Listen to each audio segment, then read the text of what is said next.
Hello guys, welcome back to my channel and this is Kanchan Gandhi. So I hope you must be doing well और आपकी तैयारी बहुत अच्छी चल रही होगी.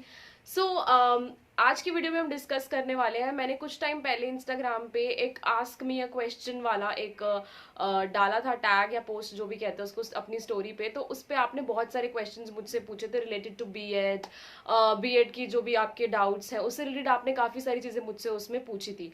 तो अभी उसकी ही ये वीडियो है तो उसमें मैं आपसे शेयर करने वाली हूँ वो सारी चीज़ें. बाकी कुछ क्वेश्चंस ऐसे थे जो बहुत बार रिपीट हुए थे तो मैं उनको एक ही बारी में टैकल कर लूँगी. और इसके अलावा भी आपकी अगर कोई क्वेरीज हैं तो इसमें लिख देना. तो आइए चलते हैं वीडियो में. तो पहला क्वेश्चन जो मैं यहाँ देख रही हूँ मैंने टैब में आपके सारे क्वेश्चन जैसे लिए हुए हैं. तो इसमें एक पहला क्वेश्चन है कि if I opt physics as my pedagogy subject then can I apply for government TGT post after completing BEd. तो ये किसी खुशी गुप्ता ने मुझसे क्वेश्चन पूछा है कि अगर वो फिजिक्स को अपनी पेडागोजी ले लेती हैं बीएड में तो क्या वो एलिजिबल हो जाएंगे किस गवर्नमेंट एग्जाम्स के लिए. तो देखो खुशी, बीएड के जो आपके सब्जेक्ट्स होते हैं वो मैटर नहीं करते जब आप गवर्नमेंट एग्जाम्स के लिए अप्लाई करते हैं. आपके जो सब्जेक्ट्स मैटर करते हैं वो होते हैं आपके ग्रेजुएशन वाले सब्जेक्ट्स. तो जैसा कि मैंने बहुत बार ये अपनी वीडियोज में क्लियर करा है कि आप बीएड में तो वो सब्जेक्ट ले लेते हो और वहां पे आप एलिजिबल हो जाते हो, बट इसकी कोई गारंटी नहीं है कि आप आगे जाके गवर्नमेंट एग्जाम्स में एलिजिबल होंगे. जैसे DSSB में मोस्टली पीपल एलिजिबल होते हैं, लेकिन ऐसा होता है KVS NVS में अगर अभी जो नया नोटिफिकेशन है अगर आप उसमें देखें तो उसमें भी जो मैथ्स वाला है पर्टिकुलरली TGT मैथ्स उसमें उन्होंने फिजिक्स ऑनर्स वालों को फिजिक्स को भी माना है कि उनके पास सब्जेक्ट होना चाहिए. मैथ्स के साथ फिजिक्स भी आपका मेन सब्जेक्ट होना चाहिए. तो कुछ सब्जेक्ट कॉम्बिनेशन जो है यहाँ पर चलते हैं. तो यहाँ पे आपका बीएड का सब्जेक्ट मैटर नहीं करता, आपके ग्रेजुएशन के सब्जेक्ट मैटर करते हैं कि आपके पास ग्रेजुएशन में कौन कौन से सब्जेक्ट कॉम्बिनेशन थे.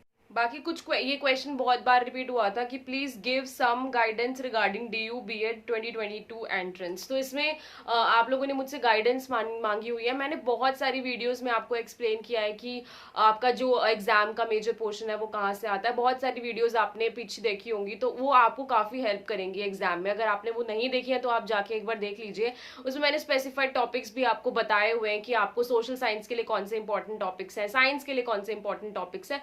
तो आप एक बार वीडियोस देखिए. मैंने ये भी आपको बताया हुआ है कि अगर आपको ज्यादा अच्छे से प्रिपेयर करना था तो आपको अच्छे से एनसीईआरटी को एक बार थोरोली स्टडी करना था, तब आपको कोई प्रॉब्लम नहीं आएगी. क्योंकि जो क्वेश्चंस बनाते हैं वो मेजर जो पार्ट होता है आपका वो एनसीईआरटी से आता है. तो आपको वहीं पर मेरे ख्याल से कि वहीं पर फोकस करना चाहिए. अगर आपने किया होगा तो आपका एंट्रेंस एग्जाम अच्छा. और ये क्वेश्चन भी बार बार रिपीट हुआ है कि आप मॉक टेस्ट चाहते हो इसके बीएड एंट्रेंस के, कि मॉक टेस्ट कहाँ से मिलेंगे, कौन सी ऐसी वेबसाइट है जो प्रोवाइड करे कि जो DU का बीएड एंट्रेंस है उसके लिए मॉक टेस्ट प्रोवाइड करे. तो ऐसी कोई वेबसाइट है नहीं जो आपको पर्टिकुलरली DU के बीएड के मॉक टेस्ट अवेलेबल करा देगी. बट अगर आप चाहते हो कि मैं आपके लिए कोई एक टेस्ट सीरीज बनाऊं जिसको आप टेस्ट को आप करके आपको थोड़ा आइडिया आ जाए कि हाँ कैसे क्वेश्चन होते हैं, तो मैं उस पर थोड़ा सा वर्क कर सकती हूँ. और कुछ लोगों ने मुझसे ये भी क्वेश्चन पूछा है कि does BEd has age limit in eligibility criteria as I had read that only candidates above 20. देखो कोई एज एलिजिबिलिटी क्राइटेरिया नहीं होता इसमें बस आपका ये होता है कि आपका ग्रेजुएशन होना चाहिए आपके पास. और अगर कोई पर्सन ग्रेजुएट है तो ऑब्वियसली वो एज उसकी इतनी होगी ही जो कि वो ग्रेजुएट है. 21 ऐसा कहीं लिखा नहीं है कि 21 आपको होना ही चाहिए, और ना इसकी कोई अपर एज लिमिट है. तो एज लिमिट वाला क्राइटेरिया आप हटा दो. एज यहाँ पे चेक नहीं होती है. तो एज वाले मैटर पे आप टेंशन मत लो. उन्होंने सब्जेक्ट रिगार्डिंग भी पूछा हुआ है कि हम कौन कौन से सब्जेक्ट्स ले सकते हैं. जैसे म्यूजिक जिनको जैसे अगले साल करना है तो वो पूछ रहे हैं कि म्यूजिक सब्जेक्ट ले सकते हैं. और भी एक दो चीजें मैंने ये सब्जेक्ट वाले आपको बहुत बार बता दिए कि आपके पास क्या ऑप्शंस अवेलेबल है DU BEd में, तो आप एक बार वो वाली वीडियो जाके चेक कर सकते हो.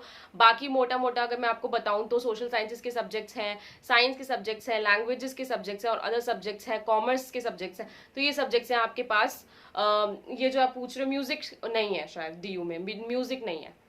कुछ लोगों का ये भी क्वेश्चन है कि please tell me how can I do BEd from open university. देखो बीएड ओपन यूनिवर्सिटी में मुश्किल ही होती है. ओपन यूनिवर्सिटी में इन्होंने ये भी पूछा क्या सोल में अवेलेबल है. देखो दिल्ली यूनिवर्सिटी से बीएड सिर्फ रेगुलर होती है, जो कि मैं आपको ऑलरेडी बता चुकी हूँ कि आपको एंट्रेंस एग्जाम क्लियर करना पड़ता है और एंट्रेंस एग्जाम क्लियर होने के बाद आपकी एक मेरिट बनती है. मेरिट लिस्ट के अकॉर्डिंग आपको कॉलेजेस अलॉट होते हैं, उसके बाद आपका एडमिशन होता है. तो ऐसे सोल में या फिर क्या बोलते हैं इसे ओपन यूनिवर्सिटी, ओपन वाला कोई सिस्टम नहीं है यहाँ पे, डिस्टेंस वाला कोई सिस्टम नहीं है यहाँ पे. आपको रेगुलरली कॉलेज जाना पड़ता है, रेगुलरली कॉलेज की चीजें करनी पड़ती है, तब जाके आप बीएड कंप्लीट करते हो. तो यहाँ पे ओपन वाला कोई सीन नहीं है.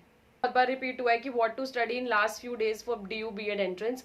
देखो लास्ट फ्यू डेज के लिए मैं यही सजेस्ट करूंगी आपको कि आपने जो पढ़ लिया है उसको आप अच्छे से थोरोली दोबारा से रिवाइज करो। देखो जो भी आपका मेन जो फोकस है होना चाहिए वो आपके मेन सब्जेक्ट पे होना चाहिए। जैसे कि आपका मान लो अगर साइंस बैकग्राउंड है तो आपका मेन सब्जेक्ट आपने अच्छे से वही प्रिपेयर किया होगा साइंस, और जिनका सोशल साइंस बैकग्राउंड है तो आपने अच्छे से वो प्रिपेयर करा होगा सोशल साइंस। तो अब दोनों जो आपने अच्छे से प्रिपेयर करा, और ऑब्वियसली अगर प्रिपेयर आपने ऑब्वियसली नोट्स भी बनाए होंगे उसके, तो आप नोट्स को अच्छे से दोबारा से स्टडी करिए। क्योंकि अगर आप क्या होता है ना, आप रेगुलरली पढ़ रहे हो, ठीक है, और उसके बाद लास्ट में आपने स्टार्टिंग से पढ़ना शुरू किया और लास्ट में आते आते आप भूल गए हो कि आपने क्या पढ़ा है, तो आप ऐसा करो कि रिवाइज करो। स्ट्रैटेजी यही होनी चाहिए कि वैसे तो आपकी स्ट्रैटेजी होनी चाहिए, जो आपको जो फैक्ट्स याद करने वाली चीजें होती है ना वो ऐसे ही याद होती हैं। मान लो आज आपने 10 कोई फैक्ट्स याद करे, आपने 10 कोई करंट अफेयर्स के क्वेश्चन देखे, आपने वो याद करे, नेक्स्ट डे आपको क्या करना चाहिए, अगले 10 पढ़ने से पहले पहले वाले 10 को रिवाइज करो, फिर नेक्स्ट डे आप पहले वाले 20 को रिवाइज करो। हाँ ये थोड़ा सा टफ हो जाएगा, लेकिन आप ये चीज नोटिस करोगे कि आपको पहले वो 10 क्वेश्चन याद करने में आपको मान लो लगा होगा पूरा आधा घंटा 1 घंटा लगा, ठीक है, लेकिन नेक्स्ट डे आप उनको 15 मिनट में रिवाइज कर लोगे, फिर आप उनको 10 मिनट में कर लोगे, फिर 5 मिनट, तो ऐसे आपका टाइम भी रिड्यूस होता रहेगा। ऐसा नहीं कि 10 क्वेश्चन याद करने में अगर आपको पूरा 1 घंटा लगा था तो अगले दिन 1 घंटा दोबारा लगाना पड़ेगा, ऐसा नहीं होगा। तो आप जो पिछली बार पढ़ रहे हो उसको इंटरकनेक्ट करके कहीं नेक्स्ट डे के टॉपिक से रिलेट करके उसको पहले थोड़ा सा टाइम देके रिवाइज करना इंपॉर्टेंट होता है। वरना फैक्ट्स ऐसी है, क्योंकि जो ह्यूमन ब्रेन होता है उनमें क्या होती है कि आपकी मेमोरी ऐसे क्लियर होती रहती है, जो पिछला था वो आप भूलते रहोगे, तो इसलिए आपको वो याद रखनी है अगर लास्ट मोमेंट तक चीजें जो आपने पहले पढ़ी है, तो उनको रिवाइज करना बहुत ज्यादा इंपॉर्टेंट है। अपने माइंड को वो फैक्ट्स दोबारा याद दिलाना बहुत ज्यादा इंपॉर्टेंट है। तो आप जो चीजें फैक्ट्स पढ़ रहे हो उनको साथ साथ रिवाइज करो, तब जाके आपको वो लास्ट तक याद रहेंगी। ओके सो एक क्वेश्चन ये है कि is 10 years sufficient for preparing DU B.Ed entrance. तो क्या 10 years पिछले 10 years आप अगर देख लेते हो तो क्या ये सफिशिएंट है DU B.Ed एंट्रेंस प्रिपरेशन के लिए? तो देखो मैं यही कहूंगी कि पैटर्न आपका कभी भी चेंज होता रहता है, तो ऐसा नहीं है कि पुराने क्वेश्चंस ही आपके रिपीट हो सकते हैं, आप उसकी अच्छे से प्रैक्टिस हो जाएगी अगर आप वो कर लोगे। क्योंकि देखो अगर थोड़ा बहुत अगर आप उससे प्रिपेयर कर भी लो, मान लो आपने साइंस से कुछ क्वेश्चंस देख लिए पुराने 10 years से और वो रिपीट हो भी कर, और ऐसा होता भी है कि अगर आप 10 ईयर के क्वेश्चन आंसर्स देखोगे ना, क्वेश्चन पेपर्स देखोगे, तो उसमें से कुछ ना कुछ मतलब 3-4 क्वेश्चन ऐसे पक्का आपको मिलेंगे जो रिपीट होते ही आ रहे हैं। लेकिन इसका मतलब ये नहीं कि वो सफिशिएंट है, आपका एंट्रेंस एग्जाम क्लियर करा ही देंगे। अब देखो डे बाय डे क्या हो रहा है, DU B.Ed में भी जो कंपटीशन है वो बढ़ता जा रहा है। हर कोई आजकल B.Ed करना चाह रहा है, तो हर कोई DU से करना चाह रहा है, सबकी प्रायोरिटी सबकी प्रेफरेंस DU ही हो रही है। तो उसके लिए आपको क्या करना पड़ेगा, अच्छा स्कोर करना पड़ेगा, और अच्छा स्कोर करने के लिए आपको अपनी चीजों को अच्छे से रिवाइज करना पड़ेगा, चीजों को अच्छे से पढ़ना पड़ेगा। अब और आप लोगों ने कुछ इंडिविजुअल क्वेश्चंस भी पूछे हुए हैं कि आपके सब्जेक्ट से रिलेटेड और आपकी एलिजिबिलिटी से रिलेटेड आपने बहुत सारे क्वेश्चंस पूछे हुए हैं, तो उनके आंसर मैं सोच रही हूँ एक बार लाइव आके आपको उनके आंसर कर दूं कि लाइव आ जाओ, आप लोग टाइम मेंशन कर दो जिसमें आप सूटेबल हो, मतलब जिस मतलब 3 बजे के बाद आपको जो टाइम सूट करे। आज मोस्टली पीपल उस टाइम पे मेरी ऑडियंस अवेलेबल है, तो मैं तब लाइव आकर आपको एक बार ब्रीफ कर दूंगी, आपके जो भी डाउट्स हो वो थोड़ा सा क्लियर कर दूंगी। तो आप लाइव का टाइम भी मेंशन कर देना, मैं लाइव आकर आपको तो आपके डाउट्स बता दूंगी।